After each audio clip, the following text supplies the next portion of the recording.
Y'all probably don't know this, but I have two uncles that are living. One of those uncles decided not to come to my father's funeral, and that's real fucked up to me because this uncle I've always taken up for. Like they always call him a crackhead and pretty much say he doesn't have a life and he won't amount to anything. And I'm always taking up for him. Like one time he asked my father for $10 to get a haircut. And in my father's mind, he like, oh no, he just gonna take that and go buy some drugs with it. So my father said no. And I crept upstairs and gave him the $10. And he thanked me so he could go get a haircut or whatnot. And I'm like, have a good day, Unc, and all of that. On the way home, right? This is how well my father knows his sons. On the way home, my father was like, you gave him that $10, didn't you? I'm like, yeah, man, who cares? Like, he's gonna let him get a haircut, man. He like he was just laughing like you will see, you will see.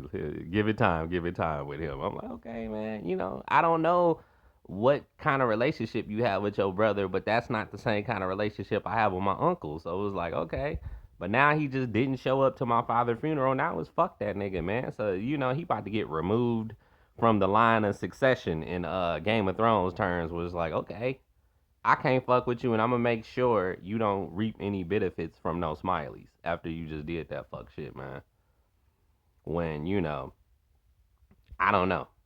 I don't want to make excuses where it's like, oh, he couldn't have got a ride. Yeah, he could have. He could have got a ride from a relative, one he liked. If he wanted to, he just didn't. So, and it was short notice. I told him the day before the funeral, but that ain't my fault. I assumed my other Uncle Clarence told him about it, but I guess he didn't. So it's like, well, you should have mended that relationship with your brothers, and it wouldn't be all of these issues right now getting in the way of you showing up. Where it's like, well, I don't know what to say. All I know is now I'm not gonna fuck with him, and I'm probably not gonna fuck with none of his kids either. When I really wasn't fucking with him anyway, like that. So it's pretty much staying the same, and just knowing who don't really love you, who don't really care about you, and who not gonna show up.